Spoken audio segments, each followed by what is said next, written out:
So the big question is this: how do investors like us who don't have a PhD in finance or millions to start investing, how do we grow our bank accounts to build real savings and retirements and yet still have the time to do what we really love?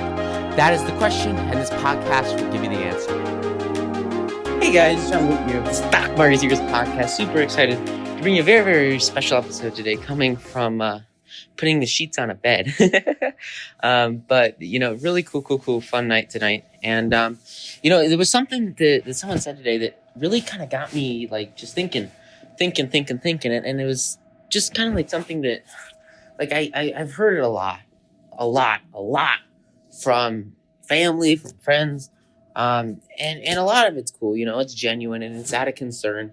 And it's nice and it's kind. But at the same time, it's like, dude, I don't want to hear it. And it's this idea, and this is something that, oh my God, it's just crazy. It's this idea of like, working too much, not having enough fun. And it's weird because like the only people that tell me this are like those that aren't absolutely freaking crushing it. And when I meet people that are absolutely crushing it, they see what I'm doing. And it's the same as what everyone else sees. But like they're totally cool with it because they understand that like to get to the level of success that I desire and that is just surreal, like it takes dedication, right, and passion. And so because of that, like I don't waste time like on TV like ever or with just crap, right? And so a lot of times I'll get people and they'll be like, well, dude, you don't have any fun. And I'm like, dude, are you insane? Do you know how fun it is to trade stocks? Stocks are the coolest. And, that's like a pretty like bare bones, like, basic response. But at the same time, it's like, it's weird because, obviously I do other things and I love them and they're great. I have companies and it's so much fun. But like, it's weird because people, they have their own passions, right? And so what happened tonight is, I was talking with some woman, she's in band and she's absolutely having, a great time in band. Just loves it. It was awesome. And it was weird because like super passionate about it, putting in tons of time, work, effort, fun, to get this band stuff done. But, and like to her is totally justified. Because it was fun, right? But to everybody else looking at it, it looks more like work, right?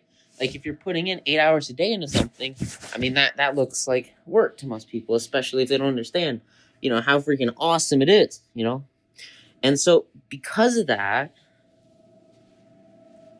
there's like this separation between what she considered school and what she considered fun. And for her, that fun was work for other people. And that's what, that's like the exact same situation that I've seen so many people in, right? It's this idea that like you're doing what you love and you're going 100% on it.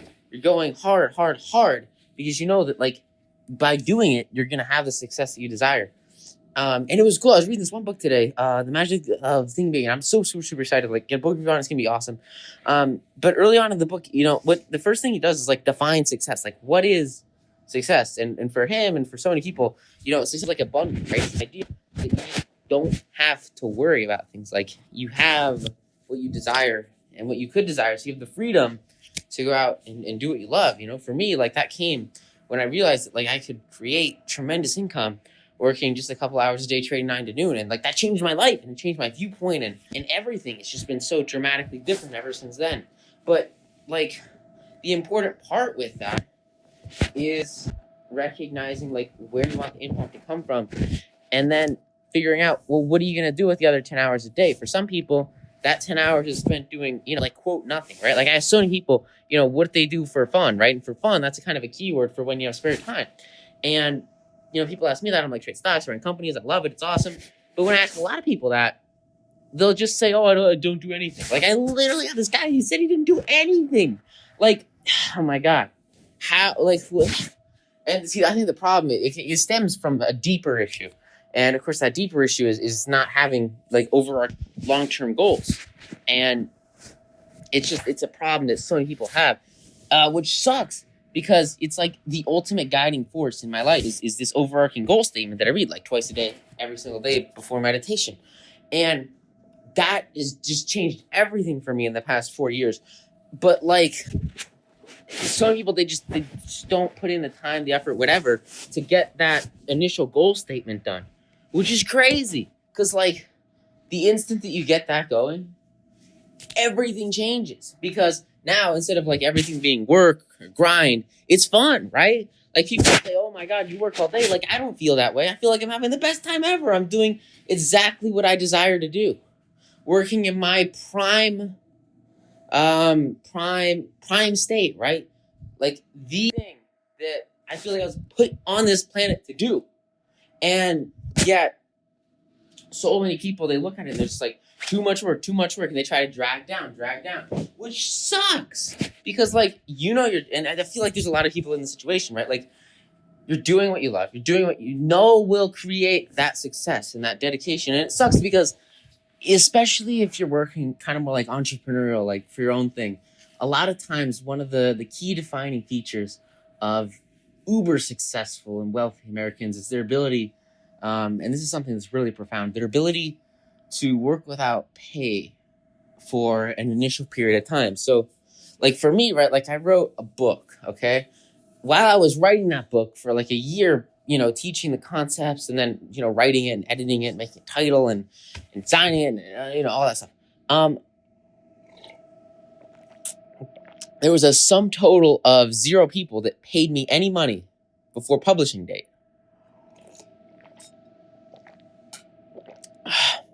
And I know that might be different. If you're an established author and, sometimes they get like forewords, or I know like Think and Grow Rich, like the guy who wrote it, he got a forward of like literally 25 years stipend salary from like Andrew Carnegie, and that's cool. But for most people that write books, like they don't get paid before the book's published. And that was the same thing for me, right? Like that book is probably going to scale up and make, I don't even know. It's going to be insane. I'm working so hard on the funnels for it right now. I'm so excited. I mean, it's going to be huge. Okay. And it's been huge. It's a national bestseller. It's freaking awesome. I love it. But all of that income comes in, like all that huge spike in sales, all that money comes in and flows into my bank account after I've put in literally like years and like thousands of hours of blood, sweat, tears, like years and years and years and years of trading principles, like tons and tons and tons of work and education and growth and training and everything. And none of that I mean, obviously, like if you're trading stocks, you're making money. I mean, like you can bring direct value to the marketplace that way. And it's really, really, really easy to do it that way. And it's really, really fun. But like, I'm talking more about like the publishing side of it, and the business asset side of it. That stuff that comes after you put in, a ton of work at the beginning. And for me, like that work is awesome because it gets me closer to my long-term goal. It makes me happy and it makes me have fun because, you're getting closer to that long-term goal. And I know that I'm working towards something that's going to be so much bigger than me in 1, 2, 10, 20, 40 years that it'll be insane. It'll be absurd. And so like, I probably put in 16-hour days every day for like 4 years. And probably the reason behind that is like, I'm so passionate about doing what I love instead of being trapped, in a position or a world of someone else's design. Like that scares me, man. I remember I was working at Subway and, we were doing like doubles on the weekend, right? You'd have like the morning shift and the evening shift. And it got to the point where like everyone hated my boss so much that they all left. And I was the only one there all day. And this one event really was the trigger for me. I sat down, it was like noon. I opened the store in the morning at like, I don't know, like 6 or something. And we closed at like 8. So I feel like it was a 12-hour shift. So those numbers might be, I don't know, maybe it was 14. But it was like only me for the whole day. And I sit down to eat a couple of boiled eggs that I brought for lunch because I wasn't allowed to get like food from anywhere. I couldn't get, just kind of like I had to pay for my food. And so I brought boiled eggs for lunch. I sat down to eat my boiled eggs in the back. And I get a call. I get a call on the store phone. And it's the manager. And he's watching the cameras. And he says, "What are you doing? Sitting down. What are you doing? Not working. We are paying you to work." And like that was the moment I realized that like I didn't have control over my life. I couldn't even freaking sit down and eat 3 eggs. That's when I realized that like I had to change. And I had to change myself. I'd upgrade my skill set. And I had to change my surroundings. I changed my environment. And I spent months and months and months and months after that day doing nothing but immersing myself in investing in stocks. And everything changed when I decided to go all in and quit and start trading stocks full time. And I don't know, it's never been the same since then. It's so powerful. But like for the 6 months that I spent trying to learn how to invest, because obviously there's a really, there's a lot of information. There's a huge educational barrier to entry into finance. There's a lot of crap to learn. For all the time that I spent learning to do that, I didn't get paid a dime, like all the stuff, like learning, you can learn and learn and learn and learn and learn, but you're not going to get paid anything until you start to apply it. And it's tough because like you got to know how to do your shit. If you're going to go into the market and you want to make a lot of money, like you kind of have to like know what you're doing. And so for me, it was tough because like I was, well, what's your wage? What are you getting paid as an entrepreneur? What are you getting paid doing your own thing? For a lot of times, it's like literally $0 an hour for a very extended period of time. And then very quickly you have massive success and it's the figures that people gasp at, like Zuckerberg. He spent years and years and years and years in developing the technology of Facebook and like, barely made any money for a while. Then it crushed it and exploded. And then people, I was in this management statistics class, which is like this dude, oh my God, I'm going to get triggered if I talk about that class. But the guy, he's talking about outliers, right? And outliers specifically like with college education versus income. And like, he's talking about Zuckerberg. And he said Zuckerberg would be an outlier because he didn't finish college. But like the dude has more specialized knowledge in the field of online advertising, marketing, and social media, like and traffic specifically, targeted traffic, than like probably anybody on this planet. And like it's like there's no degree in that. There was not a degree in that when he graduated, nor is there a degree in it now. And the only way for him to do it was that do it. And I don't know, it's just really, really interesting. I've had it's this idea of like, doing what, because he like you got to expect, like these guys are putting in the 16-hour days. Elon Musk putting in the 100-hour work weeks for sure. And there's like a stark contrast between that and then like the 4-hour work week. And it's really, really weird because you have to like systemize it, but you also have to keep growing. You have to keep succeeding and you have to find like exactly where you want to be that's going to allow you to fulfill those goals to their fullest and best extent. And for me right now, that systemization of businesses, like it's awesome for me to say, hey, just go to my website, johnflutenfor.com, and you can get like free personal finance, introductory stock market secrets training class, freaking coolest thing ever. And people are like, oh, I was learning about the stock market, or I'm interested in the stock market, let me check that out.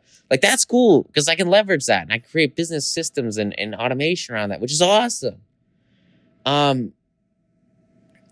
And that's something I've been really passionate about lately. And I know that like think about it like this, okay? I'm building an asset that's literally going to last decades. And for me, how much is that worth? How much is the time I'm putting in right now worth? Like, it's up to the marketplace to decide, right? It just depends on how many lives I can impact. And for a vast majority of it, like, you just don't get paid at the beginning. Because you don't like have any results at the beginning. I never remember when I first started teaching stock classes in my local communities, right? It was interesting because like a lot of people, you have like maybe like 1,000 people on the first day. And then on the second day, maybe like half of them are gone. And by like the third, fourth, fifth day, a solid chunk of those people have just like dipped out. But then that 10% that stayed, till the end, like those are the ones that go out there and apply it and freaking do it and crush it and have massive success. And they've been some of my, biggest testimonials because they're amazing. Because they like found the insane power behind financial markets. And everything changed in their lives. But everything didn't change in their lives while they were sitting in that classroom. They were making $0 an hour going to that seminar. I mean, If anything, it was costing them money and opportunity costs, right? I mean, I probably should have charged money, but I don't know. It was a long time ago. It was a really long time ago. Um, and I think about like that, and then I compare it to sort of the income I was generating, especially during the crypto bull run, but more specifically just with 9 to noon trading.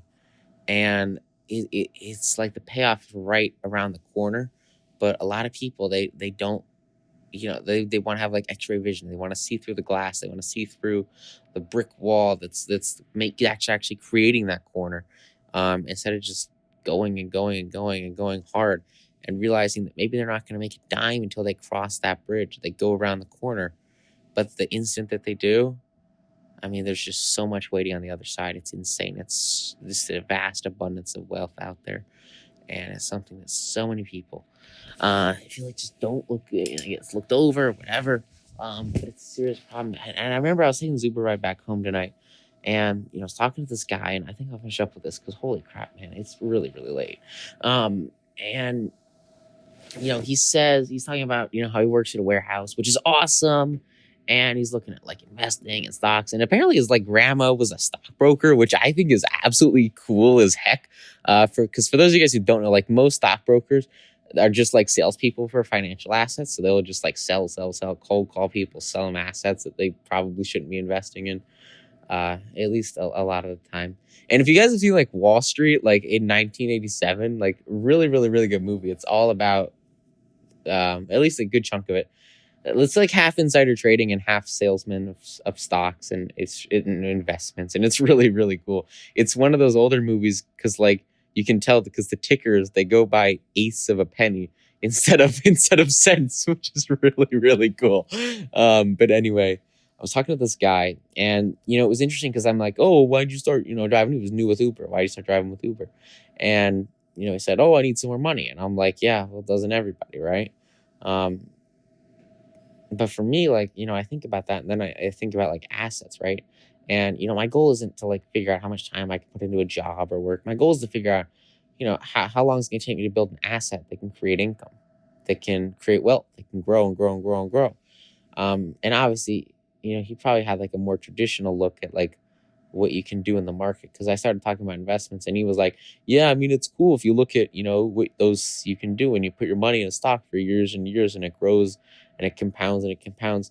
And I think that's what most people think of when they think of the market, which is interesting. I don't know. That's probably how I looked at it for a very, very long time until I really discovered the power of, active management and just making tons and tons of bank to outperform, 99% of investors. But anyway, so I'm talking to him, and it was weird because like every time he would talk about money, he would talk about time. And a lot of people, they associate time with money. Like I was in that same place for years, I was thinking, okay, well, what am I going to get paid per hour? Instead of how much value am I going to bring to the marketplace here? And everything changed once I started doing that, because now, originally, like if that's sort of like an employee mindset, and obviously most people don't want to work for $0 an hour, but like when you're getting specialized knowledge and specialized education, all of a sudden you're able to focus all your energies and efforts on creating value.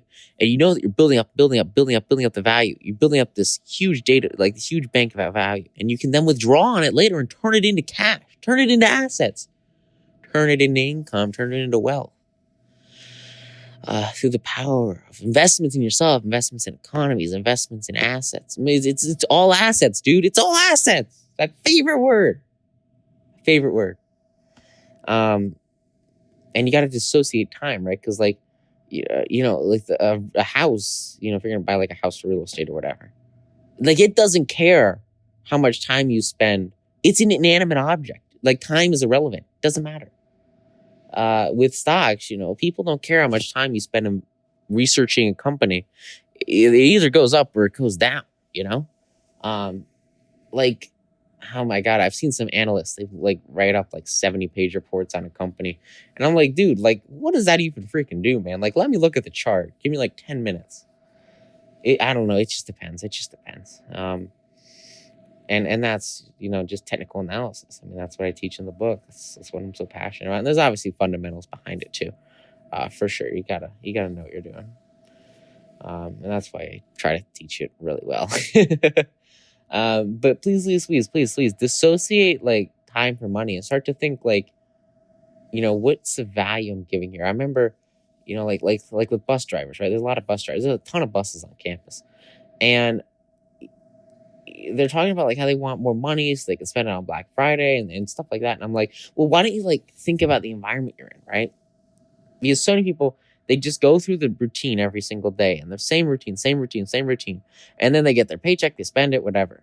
They don't invest in assets. They don't change their routine. They don't change their environment. And most significantly, they don't change their wealth pattern. And so because of that, they go through life like this Uber driver without any investments. And sometimes it's, laziness or lack of ambition. I don't know, man. I don't know. I think it's lack of education mostly. And then there's a little bit of a fundamental, there's a pretty sizable fundamental barrier to entry into finance. PDT rule pisses me off so much. Oh, man. But like, how do I get over that? Well, I think the way to get over it is first you have to really and I think it's tough to say, dissociate time from money when, if all you're doing is working at an hourly wage job like this guy was. Because that's a perspective that comes after you start to invest in assets. So for a lot of people, maybe the best first step is to just take that, whatever percent of income, and just put it in any asset, dude. I remember, the first money I made on stocks, and then the first real money I made on stocks, and the first money I lost on stocks, the real money I lost on stocks. All that makes you realize that like you can seriously generate like income, wealth, whatever, and sort of work towards those real savings and retirement goals, without having to focus on more and more time, and instead focus on leveraging systems and practices with asset building, income streams that just freaking work. So that was my story tonight about focusing on your passions and not worrying about what other people think about you, and especially if people are trying to drag you down and say that you work too hard, because that is bogus. And also focus on accumulating assets because they are the key to wealth. So yeah, you guys are in the most powerful financial economy powerhouse on this planet. It's so amazing. So yeah, go out there, crush it, guys. I'm really sorry if I sounded drained today. Like I said, it's really late. So I will see you guys on the next episode. Thank you so much for listening to the Stock Market podcast. I really appreciate it. Have an amazing day, and I'll see you later, guys. Thanks. Bye. Woo-hoo. Want more stock market secrets? If so, go get your free copy of my best-selling book, 9 to Noon. You can get your free copy plus $11,176 of unannounced bonuses it took me years to uncover completely for free at 9tonoonsecrets.com. Inside 9 to Noon, you'll find the top 38 secrets you can use to double your portfolio every 2 years and make upwards of 10% per trade daily.